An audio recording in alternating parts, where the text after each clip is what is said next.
Starting the second chapter of Orlando by Virginia Woolf. In the first chapter, Orlando was by himself when he met the Queen of England. He met her once and then he seemed over to talk to her, so he just stared at her ring and greeted her. Later on in life, she summoned him to meet him, and he became a family friend, and she became best friends with him.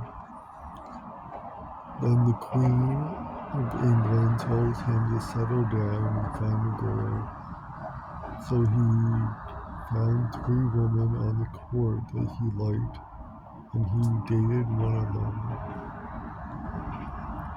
They were traveling on a ship, and then one of the women was interacting with a ship member or the captain that she liked, and he got jealous, but he didn't know how she actually felt about it.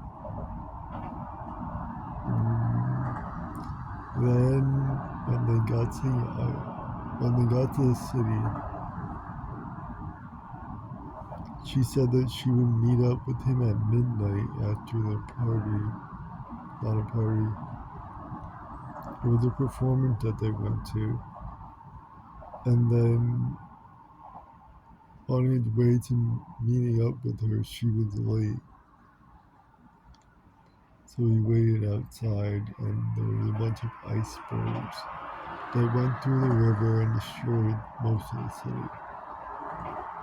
And the flood and destruction of the buildings. So now this is chapter 2 of the long summary.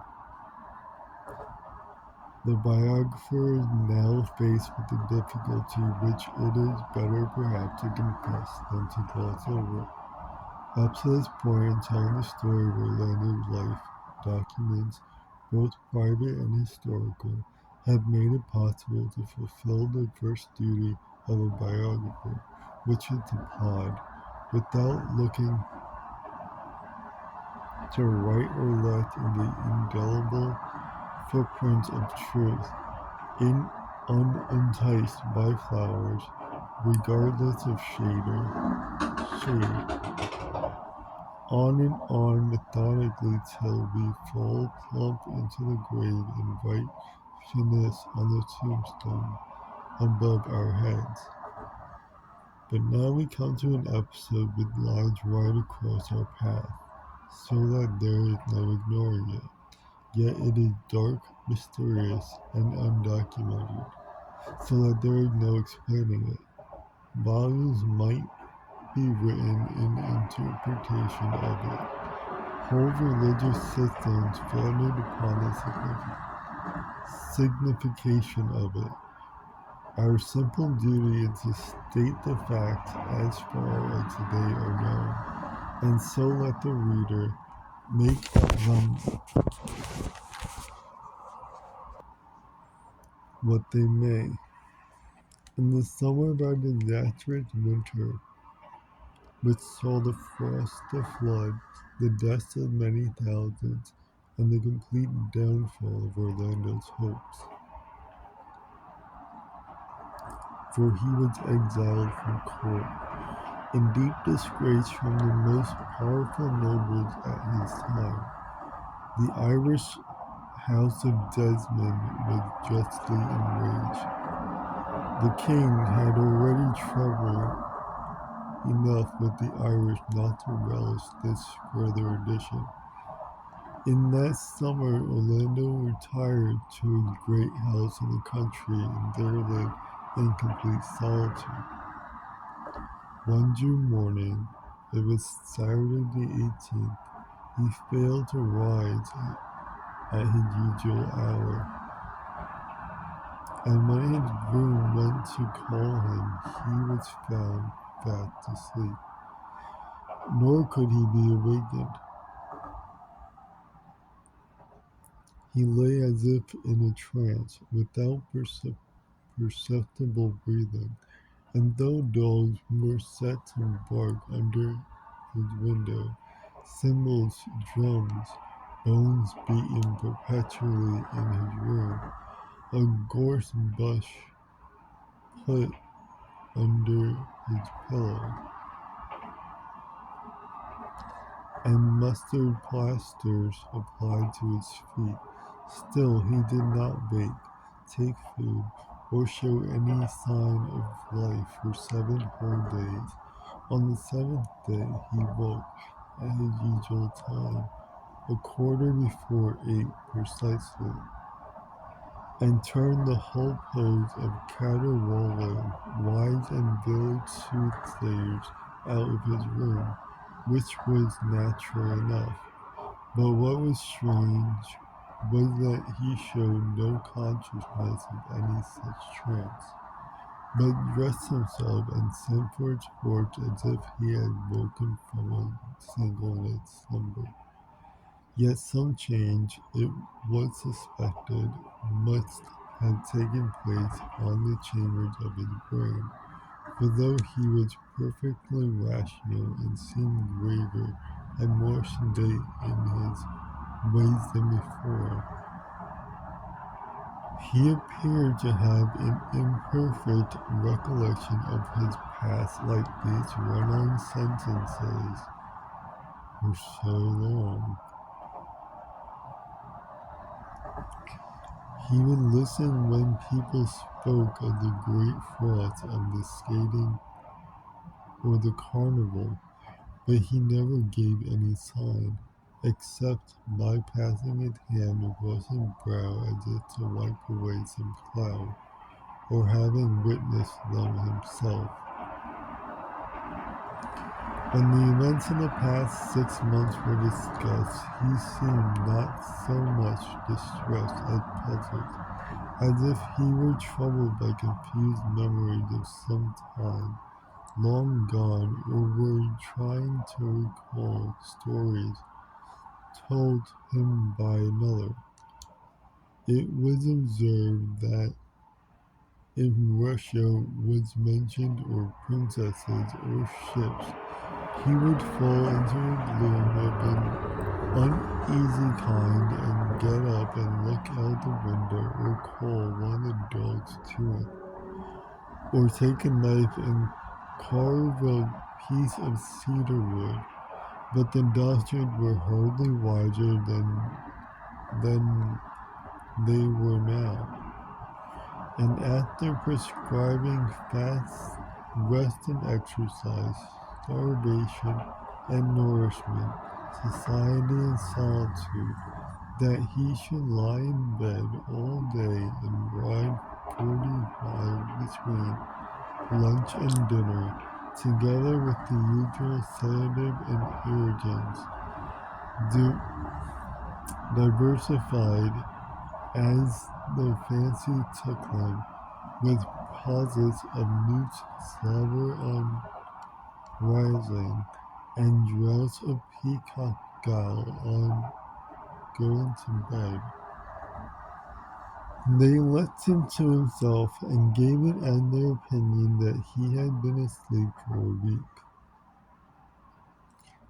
But if sleep it was, of what nature he can scarcely refrain from asking, or such sleeps as those? Are they remedial measures, trances in which the most galling memories, events that seem likely to cripple life for ever, are brushed with a dark wing which rubs their harshness off and gilds them, even the ugliest and basest, with luster and incandescence? Has the finger of death to be laid on the tumult of life from time to time, lest it rend us asunder?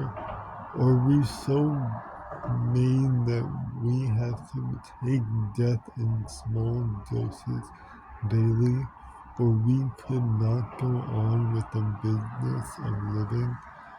And then that strange powers are those that penetrate our most secret ways and change our most treasured possessions without our willing it. Had Orlando, worn out by the extremity of his suffering, died for a week and then come to life again? And if so, of what nature is death and of what nature life? Having waited well over half an hour to an answer to these questions, and none coming, let us get on with the story. Now Orlando gave himself up to a life of extreme solitude.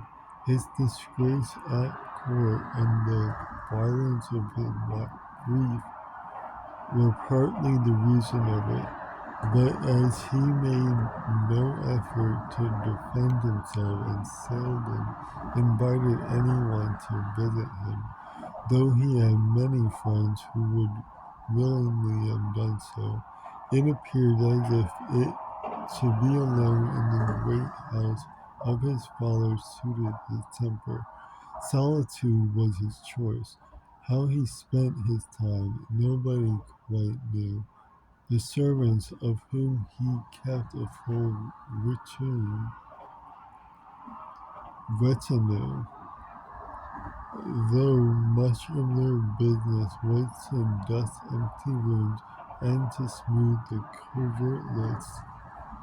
coverlets of beds that were never slept in, watched in the dark of the evening, and they sat over their cakes and ale, the light passing along the galleries, through the banqueting halls, up the staircase, into the bedrooms, and knew that their master was perambulating the house alone. None dared follow him, for the house was haunted by a great variety of ghosts, and the extent of it made it easy to lose one's way and either fall down from hidden staircases or open a door which, would the wind blow it to, would shut open upon one forever. Accidents of no uncommon occurrence, as the frequently discovered of the skeletons of men and animals in attitudes of great agony made evident. Then the light would be lost altogether, and Miss Greenstitch, the housekeeper, would say to Mr. Dupper, the chaplain, how she hoped his lordship had not met with some bad accident. Miss Dupper would opine that his lordship was on his knees, no doubt among the tombs of his ancestors in the chapel, which was in the billiards table court, half a mile away on the south side, for he had sins on his conscience.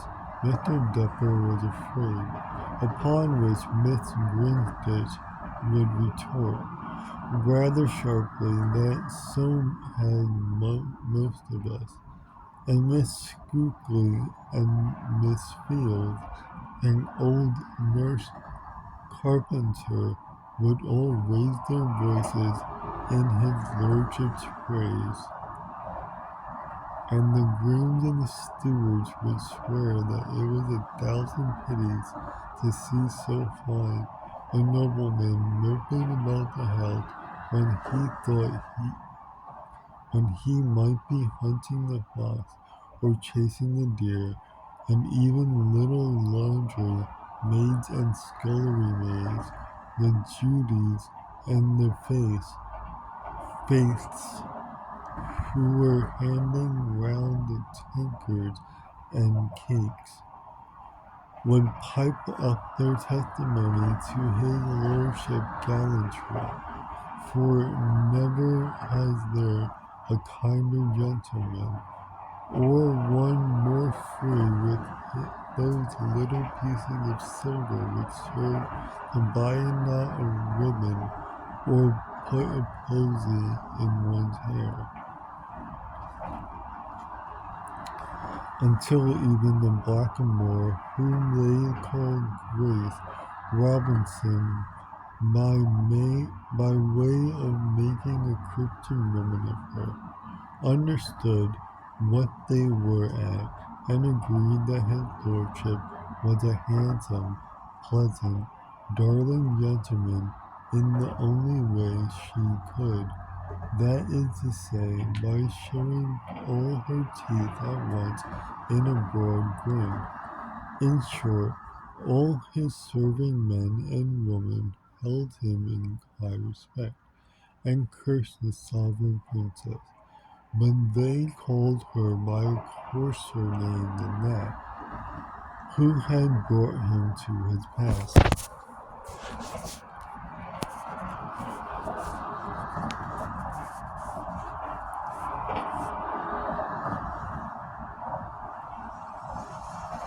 But though it is probably cowardice or love at hot hail that led Mr. Duper to imagine his lordship safe among the tombs, so that he need not go in search of him, it may well have been that Mr. Duper was right. Orlando now took a strange delight in thoughts of death and decay, and after pacing the long galleries and ballrooms with a taper in his hand, looking at picture after picture as if he sought the likeness of somebody whom he could not find, would mount into the family pew and sit for hours watching the bandage stir and the moonlight waver in a vat of death's head moth soup.